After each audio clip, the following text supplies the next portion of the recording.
আর কেমন ধোঁকাবাজ, এই আসমানের নিচে আর জমিনের ওপরটা যতক্ষণ তোর দেহে আত্মা আছে ততক্ষণ তোর দাম আছে। আত্মা চলে গেলে এই দেহটা মাটিতে রাখো চাই সোনার তক্তায় রাখো, আর কোনো কাজ হবে না। শেখ সাদির কথা, যখন তোমার জানটা বেরিয়ে চলে যাবে কোনো কাজে লাগবে না। অতএব আমি আজকে আপনাদের সামনে যে আয়াত পড়েছি, অতি সত্বর একটা দিন আসছে, তত্তর করে আগে আসছে, যে দিনটার নাম হলো কিয়ামত, যার নাম হলো মাহশার। সাহাবারা রাদিয়াল্লাহু আজমাইনেরা কিয়ামতের ভয়ে তাদের চেহারা বিবর্ণ হয়ে যেত। তারা একে অপরে কিয়ামতকে নিয়ে এত বেশি চিন্তা করত, মনে হতো যেন এখনই কিয়ামত চলে আসবে। তারই নাম হচ্ছে সেই মাহশার, কিয়ামতের নাম কিয়ামত।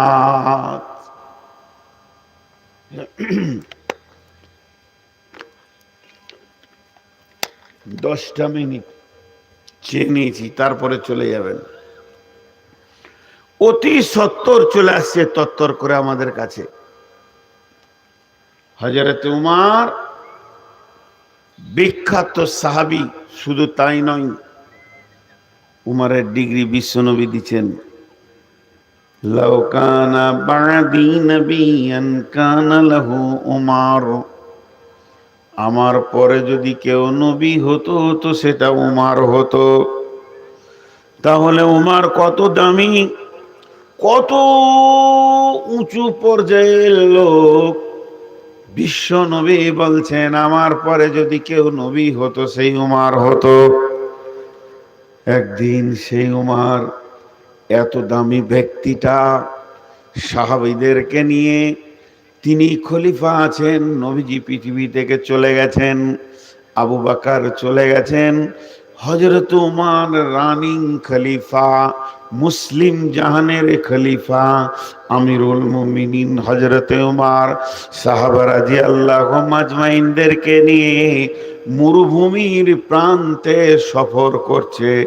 আর গভীর আঁধার রাত, সেই ঘোড়া খচ্চর উটের ওপরে চেপে সমস্ত লোকগুলিকে নিয়ে মরুভূমি পাহাড় ফেরে তার ভিতরে সফর চলছে। এমন সময় হযরত উমর একটা কথা বলে ফেললেন, ও আমার সফরের সাথীরা, তোমরা শোনো, আমাকে এমন একটা আয়াত শুনিয়ে দাও যে আয়াতটা শুনলে আমি আল্লাহর ভয়ে ভীত সন্ত্রস্ত হয়ে যাব। এমন একটা আয়াত কে আছো এই দলের ভিতরে আমাকে শোনাতে পারবে? আয়াতটা শুনলে আমার ভিতর থরথর করে কাঁপবে। কোরআনের ভিতর থেকে একটা আয়াত শোনাও। উনি হাঁটছেন, সবাই চলছে, এরই ভিতর থেকে পেছন দিক থেকে একটা শব্দ আসছে। মা আমার, বোন আমার, কান করে শুনবেন। বিসমিল্লাহির রহমানির রহিম। ফামান ইয়ামাল মিসকালা যাররাতিন খায়রান ইয়ারা ওয়া মান ইয়ামাল মিসকালা যাররাতিন শাররান ইয়ারা। এই আয়াতের মানে হচ্ছে যে এমন একটা দিন তোমার দিকে এগিয়ে আসছে, যেদিন তুমি এতটুকু ভালো করো, এক জাররা পরিমাণ, একটা সরষে দানার পরিমাণ যদি নেকি করো, এক সরষে দানা পরিমাণ যদি গুনাহ করো, ওটা গোপন থাকবে না, বহির প্রকাশ হয়ে যাবে। হযরত উমর ডুকরে কেঁদে উঠলেন, এমন কাঁদলেন, কারণ উনি বলতে চাইছেন, উমর রে, তুমি যত বড় বাদশা হও, যত টাকার তুমি মালিক হও, আল্লাহ একটা দিনকে ঠিক করেছে, এই পৃথিবীতে কেউ রাজত্ব রাজত্ব করবে, কেউ হারিয়ে যাবে, কাউকে মারবে, কেউ মার্ডার হবে, কেউ খুনি হবে, নানা রকম ভাবে পৃথিবী চলবে জোয়ার ভাটার মাধ্যম দিয়ে। কিন্তু এমন একটা দিন আসবে যে দিনে এমন ভয়ানক দিন, সেই দিনটার নাম হচ্ছে কিয়ামত। সেদিন কোন মানুষ তার জিন্দেগির আমলকে গোপন করতে পারবে না। জাররাতিন খায়রান ইয়ারা জাররাতিন শাররান ইয়ারা। যদি সরষে দানা বরাবর নেকি বা গুনাহ করে, সেটা বহির প্রকাশ হয়ে যাবে। হযরত উমর ডুকরে কাঁদতে শুরু করলেন, বাচ্চা ছেলের মতো। কাঁদছেন কে? না উমর। হযরত উমর কাঁদছেন, অবাক। সেই ব্যক্তিটার ব্যাপারে রাসূল বলেছেন আমার পরে নবী হলে উমর হতেন। কাঁদতে কাঁদতে আরেকটা কথা বলছে, আমার সাথীদের ভিতরে কেউ এমন আছো কি আমাকে একটা আয়াত শুনিয়ে দাও, যে আয়াতটা শুনলে আমার কান্নাটা বন্ধ হবে, আমি অন্য দিয়ে কান্না বন্ধ করব না। কোরআনের আয়াত দিয়ে যখন কান্না শুরু করেছি, কোরআনের আয়াত দিয়ে আমার কান্নাটা তোমরা কে আছো বন্ধ করে দেবে। আবার আয়াত পড়লেন, যে পড়েছিল সেই পড়লেন, একই কণ্ঠস্বর একই আওয়াজে তিনি বললেন, বিসমিল্লাহির রহমানির রহিম, লা তাকনাতু মির রাহমাতিল্লাহ। উমর রে, এত হতাশা হওয়ার কিছুই নাই, এত নিজেকে হতাশ করে দিও না, নিজেকে এত বিপর্যয় মনে করে নিও না। জেনে নাও আল্লাহ বড় মেহেরবান। লা তাকনাতু মির রাহমাতিল্লাহ। উমরের কান্নাটা বন্ধ হলো। বন্ধ হয়ে জিজ্ঞেস করছে, আয়াত কে পড়লে গো? দুটি আয়াত একই কণ্ঠস্বরে পড়েছ। উমর নিজে বলছে, তুমি আব্দুল্লাহ ইবনে মাসউদ নাকি? আয়াতগুলো পড়েছিল আব্দুল্লাহ ইবনে মাসউদ। আব্দুল্লাহ ইবনে মাসউদ করুণ সুরে বলছেন, আমিরুল মুমিনিন, আমি হতভাগা আব্দুল্লাহ ইবনে মাসউদ আয়াত দুটো পড়েছি। চিন্তাটা কি? চিন্তাটা কি? তাদের চিন্তা ছিল কিয়ামত সম্পর্কে। কিয়ামত সম্পর্কে একটা ঘটনা আপনাদেরকে শোনাই, তারপরে আমি আয়াতে চলে যাব। ইহুদি, এই যে ইসরায়েলে রয়েছে, এরা ইহুদি, কষ্ট দিচ্ছে ফিলিস্তিনিদেরকে। এই ইহুদিরা হচ্ছে ইসলামের জানি দুশ্মন, সব দিনই এরা দুশ্মন। রাসূলুল্লাহ সাল্লামের জামানাতে ছিল, সে জীবনেও দুশ্মন, আজও দুশ্মন, যতদিন বেঁচে থাকবে এরা ইসলামের দুশ্মন। আর এরা বিশ্ব নবীকে উল্টা পাল্টা, ছোট বড় উল্টা পাল্টা প্রশ্ন করে খালি প্রমাণ করতে চাইতো এই নবী নেই। একটা ইহুদিদের আলেম যা আল হিবর, ইহুদিদের আলেম আসলো, ফাসালা রাসূলুল্লাহ সাল্লাল্লাহু আলাইহি ওয়াসাল্লাম। এই আলেমটা এসে বিশ্ব নবীকে প্রশ্ন করলেন। কি প্রশ্ন করলেন? হাল তাদরি কাদরুল্লাহ, এই নবী মুহাম্মদ, তুমি কি জানো আল্লাহর ক্ষমতা? ও প্রশ্ন করলো জানার জন্য নয়, ও প্রশ্ন করলো যে আমি রসুলের কাছ থেকে জানবো এই উদ্দেশ্যে নয়। প্রশ্ন করলো আল্লাহর ক্ষমতা সম্পর্কে এর মনে হয় জ্ঞান নাই, 40-42 বছরের ছেলে, এর আর কি জ্ঞান থাকবে? আর যখনই কিছু বলতে পারবে না, তা আমি একে বেজ্জুতি করে দিব। বেজ্জুতি করার উদ্দেশ্যে প্রশ্ন করলো। যখনই প্রশ্ন করা শেষ হলো, জিবরাইল আমিন আয়াতগুলো দিয়ে গেলেন, যে আয়াতগুলো আপনাদের সামনে আমি পড়লাম। আল্লাহ নবী শুরু করে দিলেন, বিসমিল্লাহির রহমানির রহিম, ওমা কদারুল্লাহ হাক্কা কদরিহি ওয়াল আরদু জামিআন ক্বাবদাতুহু ইয়াওমাল কিয়ামাতি ওয়াস সামাওয়াতু মাতবিয়াতুন বিয়ামিনিহি সুবহানাহু ওয়া তাআলা আম্মা ইউশরিকুন ওয়া নুফিকা ফিস সূরি ফাসাইকা মান ফিস সামাওয়াতি ওয়া মান ফিল আরদি সুম্মা নুফিকা ফীহি উখরা ফাইদা হুম কিয়ামুন ইয়ানজুরুন ওয়া আশরাকাতিল আরদু বিনূরি রাব্বিহা ওয়া উজিয়াল কিতাবু ওয়া জিআ বিন নাবিয়িনা ওয়াশ শুহাদাই ওয়া কুদিয়া বাইনাহুম বিল হাক্কি ওয়া হুম লা ইউজলামুন ওয়া উফিয়াত কুল্লু নাফসিন মা আমিলাত ওয়া হুয়া আ'লামু বিমা ইয়াফআলুন। আমি মেন বক্তব্যে চলে এলাম, ভূমিকা বেশি বড় নিলাম না। সুলতানপুরকে কেন্দ্র করে জালসা হচ্ছে, এখানে ডোমপাড়া আছে, এখানে আরো গ্রাম আছে, বহু গ্রামের লোক এসছেন। শুধু আমাকে একটা উদাহরণ আপনাদের সামনে দিই, যে আয়াতের তর্জমা শুরু করে দিব। একটা উদাহরণ দিব খালি।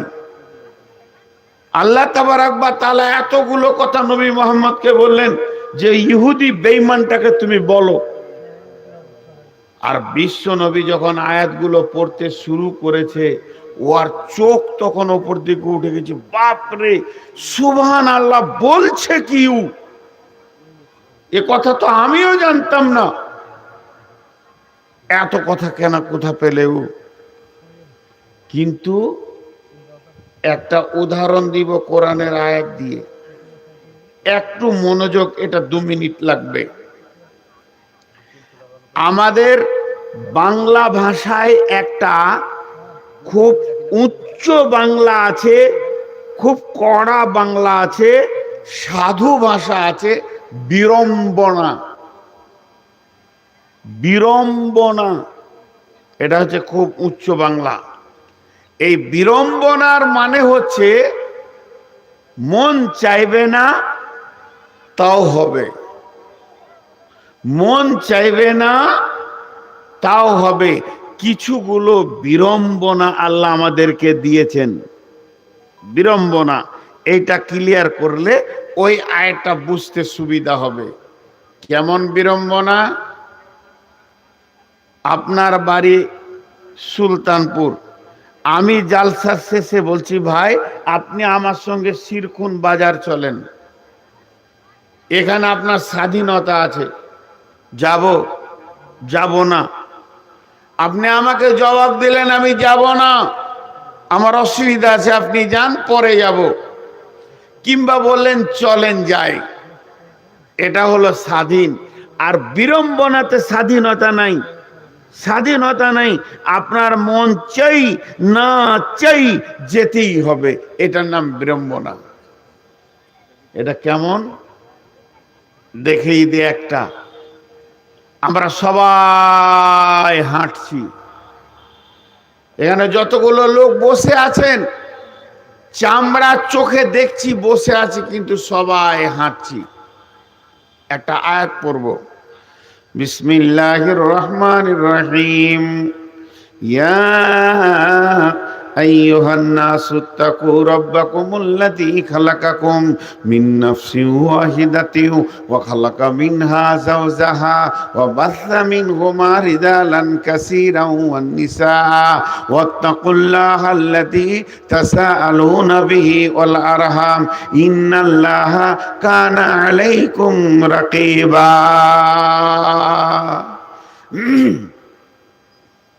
আল্লাহ তাবারাক ওয়া তাআলা বলছেন, এই মানুষ নামে প্রাণীটাকে আমি একটা বানালাম জান্নাতের ভিতরে। যেটাকে বানালাম সেটা মহিলা ছিল না, পুরুষ ছিল। ওর ভিতর থেকে ওর বিবিকে বানালাম, আর এই দুটাকে বানিয়ে আমি একটা মেশিন তৈরি করে নিলাম। এই মেশিনটাতে কি হয়, পৃথিবীতে মানুষ তৈরি হতে থাকে। তাহলে এরা স্বামী স্ত্রী জান্নাতে এক জায়গা হলো, এদেরকে আবার পৃথিবীতে পাঠিয়ে দিলাম। তারপরে এরা এমন মেশিন চালু হলো পৃথিবীতে রেদালান কাসীরা ওয়ান নিসা। আমি প্রথম ছিলেন বানিয়েছি দুটা, দুটা থেকে হয়েছে 20টা, 20টা থেকে হয়েছে 100টা। এরপরে আরবের মাটিতে আর নাই, ছড়াতে ছড়াতে ছড়াতে ছড়াতে সারা পৃথিবী মানুষে ভর্তি হয়ে গেছে। এদের দুইটা ক্যাটালগ রয়েছে, একটা হলো মেয়ে মানুষ আর একটা হলো পুরুষ মানুষ। এই দুই মানুষের মেশিন এখনো চালু আছে, আর এদের চালু আছে বলে এটা হতে রয়েছে। কিন্তু তোরা যতই মেশিন চালা আর যত প্রোডাকশন দিবি দে না কেন, আজকের পৃথিবীর বুকে গণনায় বলছে 850 কোটি মানুষ বিচরণ করছে। আর কতগুলো কবরে চলে গেছে, কতগুলো আসবে। কিন্তু আল্লাহ বলছেন এই বিচরণের ভিতরে আমার মনকে ভালো লেগেছে। কিন্তু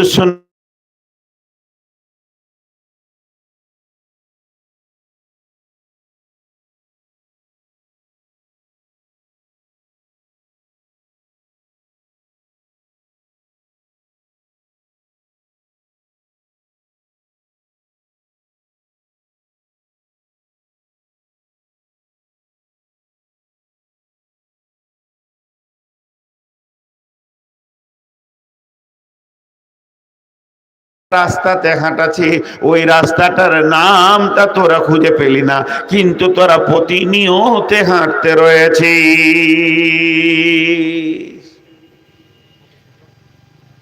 এখন যদি আপনাদেরকে কাগজ কলম দিয়ে আমরা কি করছি না বসে আছি, চুপ করে বসেছি না হাঁটছেন, এইটা দেখাবো, তাহলে ওই আয়াত কটা আপনার বুঝতে সুবিধা হবে। বিড়ম্বনাটা আগে ক্লিয়ার করে নেন, হাঁটছি কেমন করে। একটা উদাহরণ দিই। এই যে খুঁটিগুলো আপনারা দিয়েছেন, মন দিয়ে শুনবেন, ওই দিকে দেখেন ওই নেট, লাইলনের নেট দিয়ে জমিটাকে ঘেরেছে ওর ফসলকে রাখার লেগে। এই রকম নেট যদি গোটা স্টেজটা দেওয়া হতো আর চারিদিক থেকে সিলিয়ে সিলিয়ে সিলিয়ে সিলিয়ে টান করে দেয়া হতো, তো নেটটা দেখতে বড় সুন্দর লাগতো। ধ্যান দিয়ে শুনবেন আমার উদাহরণে গোটা আয়াতটা ঢুকে যাবে। একটা উদাহরণে একটা আয়াত ঢুকবে। এবার নেটটাকে যখন টান করে বেঁধে দিলেন, তো দেখতে ভালো লাগছে। এই ভালো লাগার ওপরে যদি আপনি সাইকেলের বল বা গুলি, যে লোহার বলগুলো থাকে সাইকেলে বেয়ারিংয়ে থাকে, এই বল অসংখ্য নিয়ে সে নেটের উপরে দিয়ে দেন, নেটটা দেখতে ভালো লাগবে। ওপর থেকে লাইট দেন, আরো ভালো লাগবে। কিন্তু নেটের মধ্যখানে, ধ্যান দিয়ে শুনবেন, ধ্যান সরে গেলে বুঝতে পারবেন না, নেটের মধ্যখানে নিচের দিক থেকে চিমটি দিয়ে একটা ইটকে ঝুলিয়ে দিলেন, ওখানটা ঢাল হয়ে গেল, ওখানে একটা ফুটো করে দেন। যখনই ফুটোটা আপনি করে দেবেন, এই বলগুলো যে যেখানেই আছে ওই দিকে দৌড়বে, ওই ঢালের দিকে দৌড়বে। একটা একটা একটা একটা একটা একটা করে পড়বে, পড়তে পড়তে একদিন নেটে বল আর থাকবে না। আল্লাহ এই পৃথিবী চরাচরটাকে সাজিয়েছেন পাহাড় পর্বত নদী খাল বিল জঙ্গল সবুজ ঘাস দিয়ে, মরুভূমি দিয়ে সাজিয়েছেন। আর এই নেটের ওপরে আমাদের মতো মানুষগুলোকে রেখে দিয়েছে, নারী পুরুষ। এরা আনন্দ করে, প্রেম করে, আনন্দ করে, প্রেম করে, ভালোবাসা করে, আপসে উপরে ঘোরাফেরা করে, জমি জায়গা নিয়ে আনন্দে মেতে আছে। কিন্তু একটা ফুটা বানিয়েছে, একটা খাল বানিয়েছে, ওই খালটার নাম হলো কবর। প্রতিদিন কবর যেন এই মানুষগুলোকে টানতে আছে। একটা দুটা ঢুকছে, আমরা ওই রাস্তায় সবাই হাঁটছি। আমিও বর্ধমানে হাঁটছি তো কবরের রাস্তায় হাঁটছি, আপনিও সুলতানপুরে হাঁটছেন তো কবরের রাস্তায় হাঁটছেন। আপনার জটা পা, একটা ছোট্ট অঙ্ক বললে বাচ্চা ছেলেতে বুঝে নেবে। আপনার নসিবে লেখা আছে, এরে শাহজাহান, এরে জামিরুল, তুই পৃথিবীতে 1,00,000 কদম হাঁটবি।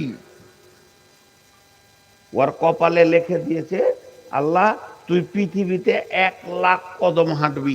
তো ও শ্বশুর বাড়ি গেছে, এখান থেকে হেঁটে 1 কিলোমিটার দূরে। তো জটা পা ফেলছে, কবরের 1,00,000 থেকে মাইনাস হচ্ছে। ও 200 পা 500 পা ফেলে শ্বশুর বাড়ি গেল, 500 পা ফেলে আবার শ্বশুর বাড়ি থেকে এলো, 1000 চলে গেল। তখন 1,00,000টা 99,999 হয়ে গেল, 99,000 হয়ে গেল। লাখ পাটা 99,000 হয়ে গেল। আমার নসিবে লেখা আছে তুই জীবনে ক পা হাঁটবি। এখন আমি আপনাদের মসজিদ থেকে স্টেজে এসেছি, আমাকে যদি 1000 লোক জিজ্ঞেস করে কোথায় চললেন, তো বলবো স্টেজে। কোথায় চললেন তুই স্টেজে, কোথায় চললেন তুই স্টেজে। ফোনে যদি কেউ জিজ্ঞেস করে কি করছিস রে ভাই, বলে মসজিদ থেকে স্টেজে গেছি। কিন্তু আল্লাহর অঙ্কে বলছে তোর কদম কমছে, তুই কবরের দিকে গেছিস। এর জন্যে একজন বড় বুদ্ধিজীবী চিন্তাবিদ লোক বলেছেন, সূর্য যখন পূর্ব দিকে উঠে তখন পৃথিবীর মানুষকে বলে, ওরে নসিবওয়ালা, আজকে রাতে তুই মরিসনি, একটা দিন পেয়ে গেলি, এখনো তওবা করে নিয়ে রাস্তাটা বেছে নে। সূর্য যখন পশ্চিম দিকে ডুবে যায় তখন দুনিয়াওয়ালাকে বলে, ও সুলতানপুরওয়ালা, ওরে শিরখুনওয়ালা, ওরে ওই গোমানি এলাকার লোক, শুনে তোর জীবন থেকে আমি সূর্য একটা দিনকে আজকে কেটে ফেলে দিলাম। তুই জীবনে যতগুলো দিন বাঁচবে আজকে একটা দিন কেটে ফেলে দিলাম। এটার নামই হচ্ছে বিড়ম্বনা। আপনি মানেন চাই না মানেন, আপনার মন চাই চাই না চাই, আমরা প্রত্যেকেই কবরের দিকে আগাতে রয়েছি। নূর মোহাম্মদ এখানে এসেছে সুলতানপুর, আর একবার ডোমপাড়া এসেছি, এই এলাকায় এসেছি। আজ থেকে 20 বছর আগে নূর মোহাম্মদের সঙ্গে মেল হচ্ছে।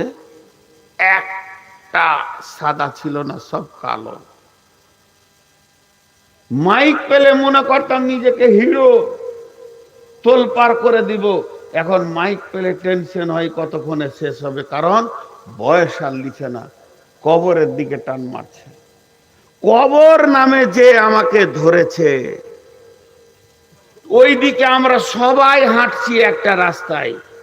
নিজে নিজে চিন্তা করেন, দাঁতগুলো যতগুলো ছিল ওগুলো আর নাই। চোখে বিনা চশমাতে 14 বছর মাদ্রাসায় ভ্যানের ভ্যানের করে পড়েছি, এখন চশমা ছাড়া একটা আয়াত দেখতে পেছি না। তার মানে কাজ হয়ে গেছে, কাজ হয়ে গেছে, রাস্তা কাছিয়ে গেছে। এটার নাম বিড়ম্বনা। এরপর আল্লাহর যে আয়াত আপনাদের সামনে পড়েছি, শেখ সাদী বলছেন, তোমার মন চাই চা না চাই একদিন দুনিয়া তোমাকে ছাড়তে হবে।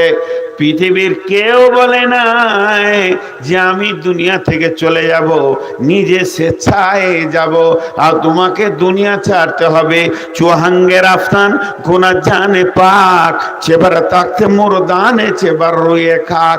সকালবেলায় উঠেছি, কিয়া সাবান দিয়ে ঘষছি, চামড়াটা যেন ভালো থাকে।